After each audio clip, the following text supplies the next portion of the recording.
Finally, a clean sheet. Yeah, baby. It's been a minute. It's been a minute since we were able to keep a clean sheet. This performance, I'm not going to say it was the greatest thing ever, but it was professional. We saw it out. The PTSD I got from the Leeds game is still there. I'm not going to lie, but once it was 2-0, I saw us go and get that third goal, fourth goal, clean sheet. Well done. Let's get into it. But first off, like, subscribe, all that good algorithm stuff would be much appreciated. And let's get into it. Hull City 0, Chelsea 4. And let's talk about the lineup to start off, because obviously we're going to need some rotation. We're playing against a championship side in the FA Cup. So we can't really just start our strongest 11, which might have been similar to the lineup from the weekend against Leeds, even though we didn't have Reece James healthy then. But this game, we're starting DELAP, who coming into this game, I think they said he had like 4 goal contributions on the season or something crazy. There was like 2 or 4 goal contributions on the season up until this point, which is, I know we only spent like 30 mil on him, but golly, that's tough. But thankfully, different story this game. Starting to lap up top. Started Neto in the 10, which is interesting because obviously this is not his usual position. He's usually out here. But there was a game recently, if I can remember correctly, where Estevao and Neto were on at the same time, and Neto was the one who was playing more centrally. I think it was the Wolves game, if I'm not mistaken. Neto came off the bench in this game, and oh no, he's starting here. So did Estevao come off the bench? There was some game recently where Neto and Estevao ended up being on the pitch at the same time, and Neto was the one who was playing more centrally. And I talked about it in that game. I was surprised by that. I thought Estevao would be the one to move more centrally in those type of situations, but it was Neto who was playing more centrally. And it seems like Ronsenior saw something there, saw some potential there, and he wanted to test it out again this game. So now we have Neto and Estevao both starting, and once again it's Neto who's playing centrally, Estevao out on the wing, and Garnacho, of course, out on the wing. The less said about him, the better. We're just gonna keep it moving. Santos, Caicedo, this pairing, oh my god. Yeah, baby. I could see this pairing. This pairing could feed us for generations. Generations. Just the balance here. They can cover for each other. The passing range on both of them. The line splitting. Just Enzo. Here's the thing with Enzo. Enzo can do a lot of the passing that these two can do. Enzo, you could argue Enzo. I don't know. At this point, Enzo. What I'm seeing from Santos and Caicedo, you could say they're all pretty much on the same level as passers. No, all great passers. But what these two do for each other defensively, the cover they can do for each other defensively, not leaving Caicedo on an island. This pairing is similar. Not They don't have the same exact game, but it's similar to the security you feel when you see Caicedo and Lavia. But obviously, Lavia, I'm not gonna lie, brother. This dude's been saying he's coming back next month for like 5 months.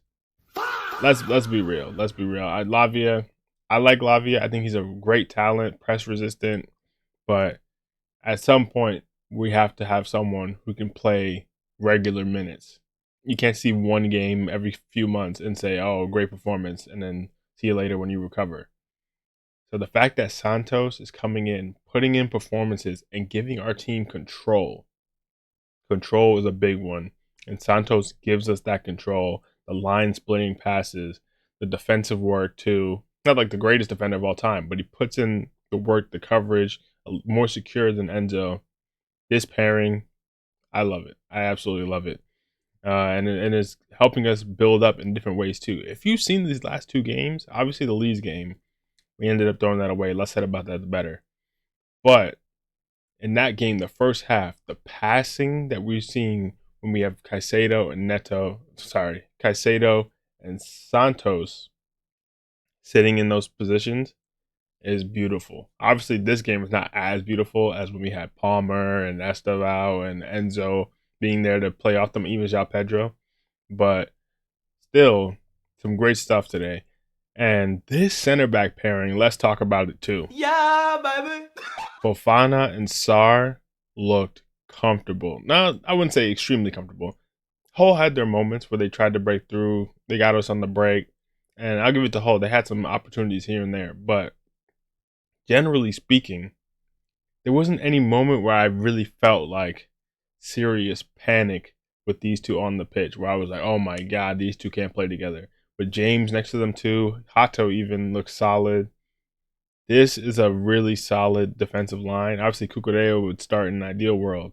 But now that we have Sarr, we can see Fofana, Sarr, and Chalobah split minutes, and we can be pretty comfortable with. Now that we see Sarr can play on the left, because generally he's right. He's a right-sided center back, if I'm not mistaken, or at least he's right-footed. But if Sarr can play on the left and play some of the passes, like the pass he played to Estevao today, and Estevao, obviously completely flubbed that one. We don't like to talk about when plays mess up, but at the end of the day, Estevao, what the hell was that? But hey, he's a young kid, and mistakes happen. But he kept going, He ended up getting his goal, and I'm glad he got his goal because obviously he's been through some personal stuff recently, and that's gonna be massive for him. But if we could see Sarr having that playing out from the back, that ball distribution, which we've been missing desperately without Levi Colwell. Now we have Fofana, Sarr, and Chalobah who can rotate between these three positions. And if we really need, Badiashile is still there. And then, the guy who came on today, which, I thought we would never see him again after Sarr came in. But Tosin is still there, too, at the end of the day. So we have options. Now, when Colwell comes back, if we could see, Fofana's been pretty healthy for a while now. I'm not going to bank on that. But even if it's Fofana Colwell, now I'm like, hold up, we could see Sarr Colwell, we could see Chalobah Colwell. I mean, Chalobah probably still going to be the bench option when that happens, but at least Sarr Colwell, Fofana Colwell, I'm not mad at that. And obviously, Reece James solid once again, Hato solid, Sanchez made some decent saves. The lineup, Garnacho, this left side, we still got some work to do. We hit an 8.0, but brother, if you watch the game, just wayward passes, it's just it's one of them ones. I mean, to really need to sort out this left side. I don't know what it's gonna be, but we need to sort out this left side soon. Bring back Mudryk or something. I don't know. But to get into it, obviously we dominated possession. We were all over them. Our expected goals aren't as high as what we ended up actually scoring, which makes sense if we get into the goals. First half though, I wouldn't say he was super comfortable. We were dominating possession, getting chances, but not putting them away for one. The Estevao chance should have been a goal. We should have been at least 1-0 up. And even if you say we missed that one, the Liam DELAP, like the interception that came off the post and in, didn't go completely over the line, but he seemed to be thinking, oh, that's a goal. We don't have no goal line technology or anything, but that's a goal. And he's looking up, looking at the ref like, hey, or looking away, trying to look away like he scored it, looking at the ref like, what's going on? If he just focused for half a second more and just put it back on target, that's a goal right there. But he's too worried thinking he already scored. He's not locking in. And even then, he could have laid it off to Estevao, and he did. He decided to take it himself. That was poor. That was really poor. And at that point, I was thinking, Liam DELAP, you might have fleeced us, or Ipswich might have fleeced us, because what's going on here? But to his credit, for the first Pedro Neto goal, good hold-up play, lays it off for Neto, and Neto, what a finish, outside the box. That's what I'm starting to think. Okay, Neto, if you can hit these kind of shots, there's some room for you centrally. But we'll get into that some more. Second half, I still wasn't comfortable, but not too long into the second half, Pedro Neto scores off a corner, an Olympico, and I know Hato was trying to claim credit for it. I think they were saying it might have come off the keeper, but in the end, it looked like it went straight through. There was enough confusion on the near post for that to just go straight through the goal, and I was happy with that. Neto, a brace. It was not the most traditional or the most typical brace, but we take that, Olympico. And then we mix some subs. Endo comes on. I think at this point we were feeling. Oh no, sorry. I completely missed this goal. Estevao. This from Liam DELAP is what made me think, okay, this is why we signed Liam DELAP. And let's be honest, I can count on one hand the amount of times I've had that feeling this season, which is really unfortunate to say. And I know it's easy to shrug it off like we didn't spend that much money on him. It was a good market opportunity, which is true. But the performances, the yellow cards, it just hasn't been enough. But this game, first of all, the hold up for the Neto goal, and then this goal, he gets played down the channel. I think it was Reece James, if I'm not mistaken, right before he gets taken off, plays that a long ball through to him. He's running in a race with the defender. He beats the defender, holds him off, brings the ball into the box, forces the keeper to approach him, attracts defenders to him, and then lays it off for Estevao for pretty much an open net. That's why we signed Liam DELAP. At least that's what I was sold when we were signing Liam DELAP. Like, oh, this is the opportunities that we were going to have with him that gives us something different, running the channels versus what Pedro does. Yeah, it hasn't really worked out a lot this season. But, and to be fair, this is also against Hull, a championship side. So what I say about Neto and what I say about DELAP, they got to prove it to us in the Premier League, in the Champions League, that they can do this against better opposition. But to be fair to him, that's why I think we signed him. And today was really a coming out party, hopefully for him, to show that he has these things still in his locker. And same for Neto. But let's get into it. Enzo comes in. Achampong comes in. I'm glad Caicedo finally gets some rest. Reece James, we want to protect him still. Sarr, it's a yellow, whatever. Not too worried about that. And then this last goal, once again, Liam DELAP, back to the goal. Lays it off. I think it was Neto, was looking for options. He's low-key lining up a shot, but then he sees DELAP, some hold up, back to the net. Plays DELAP, some movement off the ball for a little 1-2. And then he finishes it on his right foot across the keeper. Now I'm like, okay, now we're showing your two-footedness. If that's still in the locker, there's room for you to play centrally. Obviously, not our first choice. We'd rather Palma there. I'd still rather Estevao there personally, but or even Enzo there too.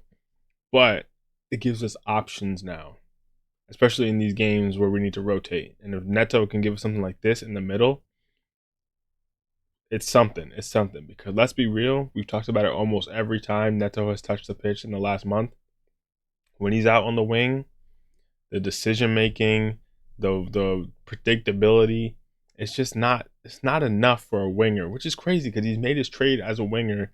He has the attributes to be a deadly winger. The pace, the cross, that's kind of it. But if I'm being honest, but that alone to be able to, and it has made him a living in the Premier League, one of the toughest leagues in the world. But recently, it's just been cut in, predictable. The crosses have been all right. He had some decent crosses recently. He had some good crosses today, even, to give it to him. But cut in, not really taking it down the line, you would think, with his pace. A bit disappointing in that aspect. But if you're showing us options in the center, okay. Now, it doesn't really make use of his pace in the same way, but that's okay. At this point, I'll take whatever I can get. So that was good from DELAP once again, and good from Neto. And at this point, we were super comfortable. We're bringing Derry, Academy product. Tosin comes in, which I thought, he wasn't going to see the light of day, but I see we're still trying to protect Fofana, so I get it. And then Muka comes in. I think that's how you pronounce it, Muka. Correct me if I'm wrong. I might be getting that wrong. But he comes in, gets a couple minutes, another Academy product, and we see it out. 4-0, clean sheet. I'm happy with that. Finally, I can say Chelsea saw out the game. We didn't let the team back into it, and I can't say that often. But let's just look at the next matches coming up before I get out of here. Burnley in the Prem. I said Leeds was a must-win after, Wolves, West Ham, Leeds should have been a green. I said I want a green. But Burnley has to be green. Like, I don't think I can overstate how much we need to win this Burnley game, because the run that's coming up, you can see it here. Arsenal, Aston Villa, Newcastle. Let's be real. Newcastle, I gave them the sound effect, but let's be real. Newcastle been kind of recently, but still, that's not going to be an easy game. Everton, not the strongest team ever, but that's not going to be an easy game. Man City, Man United, with Mikel Carrique.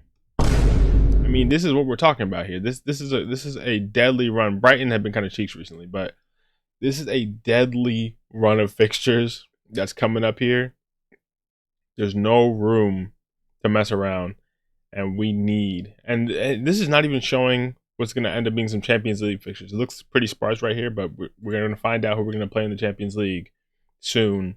And all of a sudden, there's going to be fixture congestion out the wazoo while playing Arsenal, Villa, Newcastle, Everton, Man City, and Man United back to back to back to back to back to back. Oh hell no! It's looking spooky. It's looking spooky. But if we win the Burnley game, at least we keep ourselves in the conversation for top 4. That's all we can ask for. But I've yapped enough. Honestly, this game wasn't that crazy to be talking this much, so apologize for yapping your head off. But if you made it this far, like, subscribe, all that good algorithm stuff would be much appreciated. And I'll see you guys for the Burnley game very soon. Peace.